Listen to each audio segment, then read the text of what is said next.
programming කියන සබ්ටොනියල් එක බලන්න. eShop e-commerce web application video series එකේ 7 වෙනි වීඩියෝ එකත් එක්ක. ඉතින් අපි මීට කලින් වීඩියෝ වලදී ටැක්ස් 6 ගැන අපි කතා කරා. අද අපි මේ වීඩියෝ එකේදී කතා කරන්නේ කොහොමද අපේ home page එකේ cursor එක හදාගෙන තියෙන විදිය ගැන. ඉතින් අපි අද වීඩියෝ එකට යමු. ඉතින් මේ තියෙන්නේ අපේ eShop web application එකේ home page එක. ඉතින් ඔයාලට මේ විදිහට බලා ගන්න පුළුවන් අපේ cursor එක. මේකෙදි අපිට පුළුවන් මේ විදිහට slide එහාට මෙහාට කරන්න. ඉතින් මේකට කියන්නේ cursor එක කියලා. අපි මේක හදාගත්ත විදිහ ගැන කතා කරොත් CSS framework එකක් දාලා තමයි අපි මේක අපේ home page එකට add කරගෙන තියෙන්නේ. ඉතින් අපි මේකදී use කරේ bootstrap CSS framework එක.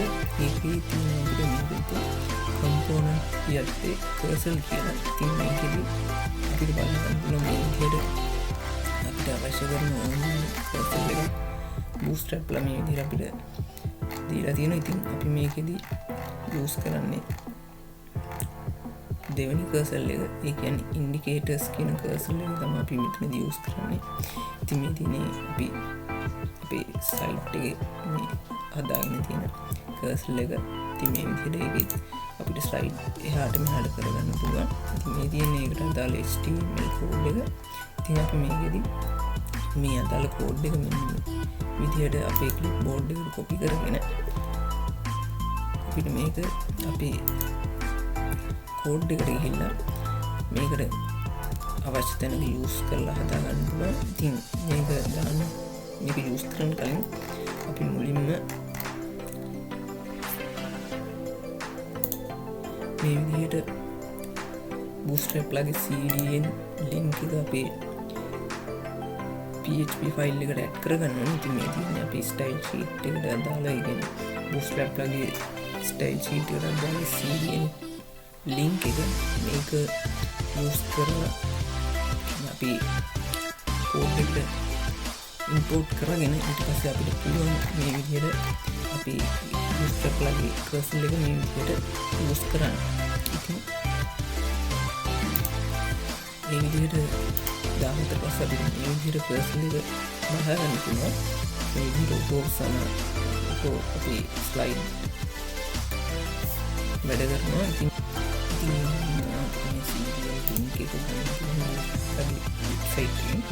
තියෙන්නේ මේ විදිහට bootstrap ලගේ home page එකට ගියාට පස්සේ මේක පහළට යන්න බලා ගන්න පුළුවන් include via CDN කියලා. ඉතින් මේ විදිහට අපිට මෙන්න මේ විදිහට මේක copy කරගෙන අපේ project එකට දාගන්න පුළුවන්.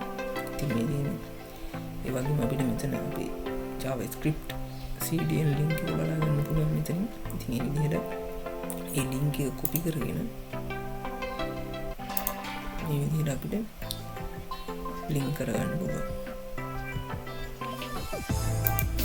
වැඩ කරනවා. ඉතින් මේකෙදි අපි අද කතා කරමු මේක මම මේකට හදාගත්තේ කොහොමද කියලා. ඉතින් ඒ වගේම කියන්න ඕනේ මේකත් අපි responsive විදිහට තමයි හදාගෙන තියෙන්නේ. ඒක අපි කතා කරමු අපි code එකේදී. ඉතින් යන් අපි අපේ code එක ගැන කතා කරන්නේ. ඉතින් මේ තියෙන අපි cursor එකට අදාළ code එක. ඉතින් අපි මේක ගැන බැලුවොත් මම මෙතනදී ඔයාලට වෙන div එකක් දාගෙන තියෙන column 12ක. ඒ වගේම display column 12ට අඩු small size වලදී මම අපේ cursor එක display none කරගෙන තියෙනවා. ඒ වගේම display large size වලදී මම block කරගෙන තියෙනවා. ඉතින් ඒ ගැන කතා කරද්දී ඉතින් මේ display large size වලදී අපේ cursor එක බලන්න small size untuk because lebih sangat kategori untuk Samsung Galaxy S20 Ultra එක දාගත්තාම අපිට මේ විදිහට තමයි බලන්න පුළුවන් ඉන්නේ. ඉතින් මේක අපි මේ medium size වලදී සහ large size වලදී තමයි අපිට මේ විදිහට කර්සල් එක බලාගන්න පුළුවන්. ඉතින් මේ විදිහට තමයි මගේ රෙස්පොන්සිව් කර්සල් එක හදාගන්න තියෙන්නේ. ඉතින් ඒක කලින් කොළ 12 ඩිස්ප්ලේ වෙනවත් ඊට වඩා ස්මෝල් සයිස් වලදී ඩිස්ප්ලේ නම් මේ විදිහට හදාගෙන තියෙනවා. ඊට පස්සේ මම මේ හදාගෙන තියෙන්නේ අපේ කර්සල් එකේ බටන් දකින්න පුළුවන් ඉන්ඩිකේටර්ස් වගේ වලට පේන ඉන්ඩිකේටර්ස් වගේ පොඩි බටන් වගේ බලන්න පුළුවන්. ඉතින් ඒවා තමයි මෙතනදී මේක ඇතුළේ හදාගෙන තියෙන්නේ. ඉතින් මෙතනදී මම බටන් විදිහට තමයි හදාගෙන තියෙන්නේ. ටයිප් එක බටන් විදිහට දාලා ඊට පස්සේ වලට පේන බටන් ඒ ස්ලයිඩ් එක ඉන්ඩෙක්ස් කියලා කියන එක දෙක ඊට පස්සේ මම ඒක ක්ලාස් සෙට් කරලා තියෙන මේකට ටූල් කියලා ඒක නැති එතකොට ඕපන් වෙලා තියෙන්නේ මේ ස්ලයිඩ් එක නිසා මම ඒක කරලා ඊට පස්සේ බලන්න මෙතනදී අපි ස්ලයිඩර්ස් වල ඉමේජස් සහ ඒ ටික මම මෙතනදී වෙනවා ඉමේජ් source URL එක ඇඩ් කරගෙන තියෙන resources එකේ slide image වල post image කියන එක ඊට පස්සේ මම display block කරගෙන තියෙනවා ඒක ඊට පස්සේ වලට වෙන h5 tag එකක් දාලා welcome to eShop කියලා දාලා තියෙනවා. ඉතින් ඔයාලට ඒක මේ විදිහට බලා ගන්න පුළුවන්. මේ තියෙන්නේ h5 tag එක ඊට පස්සේ මේ තියෙන paragraph tag එක. ඉතින් ඒකත් මම මෙතනදී paragraph tag එක use කරලා හදාගෙන තියෙනවා. ඊපස්සේ මේ විදිහට මම ඊළඟ එකේ එකත් add කරගෙන තියෙනවා. ඉතින් මේකදී h5 tag එකේ paragraph tag එක use කරලා නැහැ. මම image විතරයි මෙතනදී දාගෙන තියෙන්නේ. ඊට පස්සේ ඒ වගේම තුන්වෙනි image එක මම මේ විදිහට import කරගෙන ඒකත් මේ විදිහට file class එකක් දාගෙන මේ free කියලා ඊට පස්සේ ඒක paragraph tag එකක් දාලා තියෙනවා. experience the lowest delivery cost with us කියලා. ඉතින් ඒ විදිහට තමයි මගේ image ටික හදාගෙන තියෙන්නේ.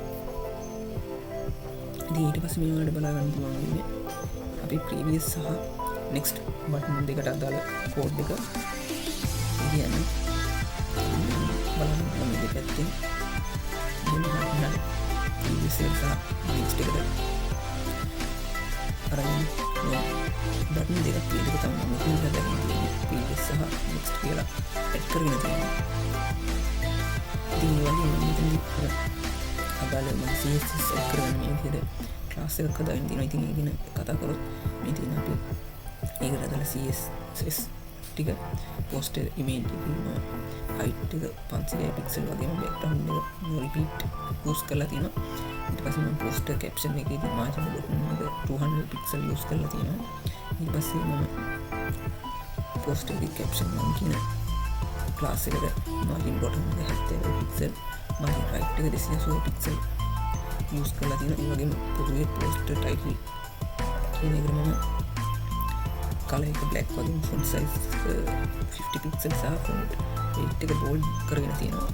ඊට පස්සේ post එකේ text font size 20 pixel සහ color එක gray use කරගෙන තියෙනවා. ඉතින් මේ විදිහට තමයි මම cursor එක හදාගෙන තියෙන්නේ.